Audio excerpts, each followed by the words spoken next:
Je joue à un jeu très dangereux depuis l'année dernière et en tant que fan des Eagles, je me régale. Dans cette vidéo, je vais vous parler de la situation entre les Cowboys et leur quarterback Dak Prescott et je vais vous dire ce que je ferais à leur place. C'est parti. Et salut l'équipe, c'est Samy pour Apprentice Sports News, j'espère que vous avez la pêche. Aujourd'hui on va parler des Cowboys de Dallas. C'est pas mon sujet favori, mais quand ils sont dans des situations comme aujourd'hui, j'adore. Bon, aux yeux des fans de la NFL, ce qui se passe en NFC East depuis l'année dernière, c'est pas mirobolant. Les Eagles ont gagné cette division avec seulement 9 victoires. Carson Wentz est revenu avec une année remarquable à mes yeux, je sais que vous n'êtes pas tous fans de lui. Avec 64% de passes complétées, 4 milliards, 27 touchdowns, très belle saison de la part de Carson Wentz. Mais donc, qu'est-ce qui s'est passé de plus important? Parce qu'en playoff, du côté des Eagles, c'était pas mirobolant. Une blessure de Carson Wentz, il passe pas le premier tour.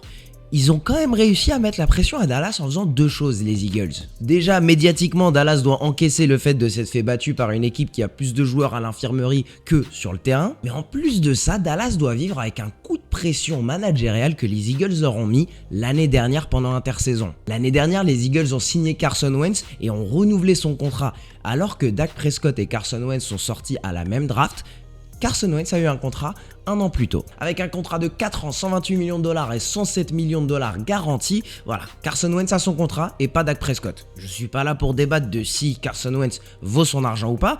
Carson a son argent et Dak Prescott regarde comme ça.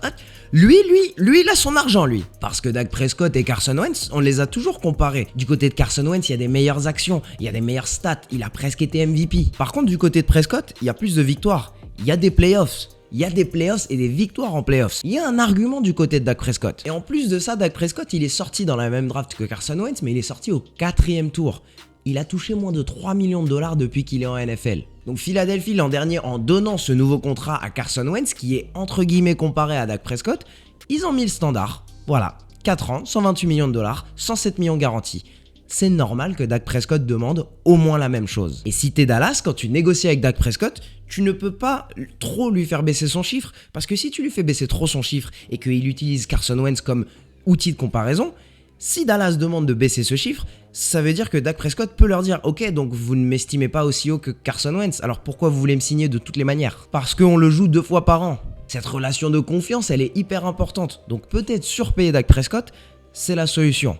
Mais donc qu'est-ce qui se passe? L'année dernière, pendant l'intersaison, Dak Prescott était en négociation pour peut-être avoir un nouveau contrat. Et selon des sources, on entend qu'il a refusé un contrat à plus de 33 millions de dollars par an. Alors je connais pas le nombre d'années et on connaît surtout pas le pourcentage d'argent garanti. On sait pas combien de millions étaient garantis sur ces 33 millions par an. Donc du coup ils ont continué cette année sur le contrat de rookie de Dak Prescott et il a voulu prouver sa valeur. Manque de chance, on se retrouve avec une saison à 8-8. Dak Prescott a fait une très belle saison niveau statistique, il est presque à 5 milliards. Mais voilà, pas de playoff, pas de victoire, pas de titre de la division. Donc la valeur de Dak Prescott a au mieux fait du surplace et les Cowboys sont encore moins sûrs que c'est le quarterback du futur. Donc Dallas aujourd'hui ils ont deux options. Soit lui offrir un contrat à long terme, et là on parle sûrement de 33 millions à l'année, il va sûrement pas accepter quelque chose d'en dessous de Carson Wentz. Et si c'est le cas, et si c'est quelque chose que Dallas veut faire, Dallas a intérêt à le faire très rapidement, parce que Dallas, il voit Patrick Mahomes qui va venir prendre son contrat. Alors on sait que c'est pas du tout le même talent que Dak Prescott, mais t'as surtout pas envie que Dak Prescott le prenne mal de voir le chiffre de Patrick Mahomes et le comparer à la proposition qu'il voit et qui trouve son chiffre ridicule. Et sinon t'as une autre option, ça s'appelle le franchise tag. Et le franchise tag, pour ceux qui connaissent pas la NFL, c'est un contrat d'1 an qui a pour valeur la moyenne des 5 quarterbacks les mieux payés en NFL. Mais ce franchise tag, c'est génial pour les Cowboys, ça implique de la flexibilité pour eux, ils peuvent faire ce qu'ils veulent dans 1 an. Mais ça implique aucune sécurité pour Dak Prescott. Dak Prescott ne veut pas ce contrat parce que s'il se blesse pendant cette saison, il n'aura pas de contrat long terme. Si ses joueurs de ligne se blessent tous et qu'il a une saison nulle, il n'aura pas un contrat à long terme parce qu'il n'aura pas performé. Et ce franchise tag en particulier, il implique qu'il y a un manque de confiance entre Dallas et Dak Prescott. Si l'année dernière ils n'ont pas réussi à faire un deal et que l'année prochaine ils lui imposent le franchise tag pour continuer ensemble, ça montre qu'ils sont pas convaincus. Sauf qu'à Dallas il y a un paquet de choses qui font que tu n'as pas le droit de ne pas avoir un quarterback qui est à 100% dans ton équipe. Tu as un nouveau coach avec Mike McCarthy, tu as Jerry Jones qui chaque année va scander aux médias que c'est une équipe qui va aller au Super Bowl, tu as beaucoup de stars en attaque et en défense. Tu peux pas avoir un capitaine du vaisseau qui est à moitié dans cette équipe. Tu peux pas signer Dak Prescott à un franchise tag et à chaque fois qu'il lance une interception, il se dit ok, peut-être que c'est peut-être ma dernière saison à Dallas. Et en plus du fait qu'il y ait tout ça autour de Dak Prescott, tu ne peux pas penser à ok, Dak c'est pas le bon, on passe à autre chose et on repart chercher un quarterback. Il te faut une option au poste de quarterback, sinon tu redeviens inintéressant aux yeux de la NFL. Et Jerry Jones, la marque des Cowboys de Dallas et toutes ces stars offensives et défensives autour de Dak Prescott, tu peux pas les démoraliser en disant ok, on repart à la recherche d'un quarterback. De plus, avec un franchise tag, tu te retrouves sûrement dans la même situation que Kirk Cousins avec les Washington Redskins. Il lui donne un franchise tag, la confiance est brisée, on se retrouve avec un quarterback qui joue mais il sait très bien qu'il va quitter l'équipe. Donc tes fans et ton équipe, même si tu as un bon quarterback et il y a moyen d'aller en playoff cette année, tu penses déjà aux prochaines années. Tes joueurs, tu es en train de te dire, alors est-ce que je vais garder certains joueurs qui sont peut-être vers la trentaine et qui ne seront pas au meilleur de leur niveau avec mon prochain quarterback que je vais peut-être avoir mais je ne suis pas sûr de l'avoir. Il n'y a aucune situation où les Cowboys peuvent gagner à mes yeux s'ils vont vers le franchise tag. Donc je reviens à la première option. Va falloir donner un contrat à Dak Prescott. Alors quel genre de contrat je donnerais à Dak Prescott ? Là c'est intéressant. Est-ce qu'on court-circuiterait pas ce processus de franchise tag et on n'offrirait pas à Dak Prescott le même genre de contrat que les Vikings ont offert à Kirk Cousins ? Autour de la table des négociations entre les Cowboys et Dak Prescott, c'est clair que d'un côté il y a un manque de confiance, de l'autre côté il y a Dak Prescott qui veut prouver ce qu'il mérite. Pourquoi pas lui donner un contrat à 3 millions, 30 millions l'année, 100% garanti ? Peut-être que c'est ça qui l'intéresse, alors que ça soit 30 à 34 millions, c'est pas important, c'est le problème de Jerry Jones.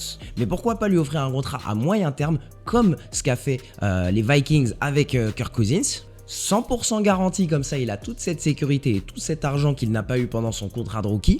Et surtout ce contrat est assez court pour que Dak Prescott puisse rapidement prouver si c'est lui le bon et qu'il mérite son contrat encore plus long avec encore plus d'argent par la suite, et ce contrat aura des chiffres encore plus importants parce qu'il y aura d'autres quarterbacks qui auront refait le marché chaque année. Et sinon, si après 2 des 3 années, tu te rends compte, ok, c'est pas Dak Prescott le futur, dès la deuxième année, tu peux faire venir quelqu'un, tu peux faire venir un Ryan Tannehill comme les Titans ont fait, tu peux faire venir un Jameis Winston. Peut-être que tu trades Dak Prescott et ce contrat à Chicago dans un an, mais au moins tu auras essayé, tu auras donné toute la confiance en ce quarterback, il aura toutes les choses autour de lui et le coach qui est prêt à l'aider, mais par contre qui est prêt à réembrayer sur quelqu'un d'autre si dans 2 ans, dans 3 ans, ça ne fonctionne pas. Maintenant, pour moi, franchise tag ou pas, les Cowboys m'ont déjà montré. Jerry Jones parle beaucoup et dit qu'il a confiance en Dak Prescott.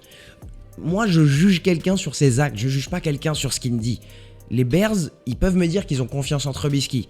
Les 49ers au Super Bowl, ils peuvent me dire qu'ils ont confiance en Garoppolo. Les Bears et les 49ers, leurs actions me montrent qu'ils n'ont pas confiance en ces quarterbacks. Et les Cowboys non plus. Quand tu payes ton quarterback 1 an avant le délai, 1 an avant la deadline de son contrat, comme les Eagles avec Wentz, là tu me montres que tu as confiance.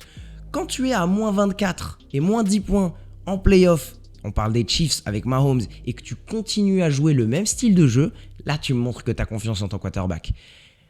Mais quand plusieurs années d'affilée, il y avait problème pour signer un contrat avec un quarterback, je doute de la confiance entre Jerry Jones, les Cowboys et Dak Prescott. En tout cas l'équipe, c'était mon avis sur la situation entre les Cowboys et Dak Prescott. Je lui donnerai un contrat à moyen terme, mais par contre il faudrait garantir tout le contrat pour faire plaisir à Dak Prescott. Dites-moi dans les commentaires ce que vous offririez à Dak Prescott pour rester à Dallas, et ou peut-être que ça ne vous intéresserait pas de garder Dak Prescott et vous passeriez à autre chose si vous êtes à Dallas. J'aimerais que vous mettiez vos casquettes de manager sur la tête et que vous commentiez quelle serait votre stratégie pour Dallas. Pour moi, on se retrouvera dans une nouvelle vidéo pour plus de NFL, plus de NBA. Ce sera tout pour moi. Allez, ciao!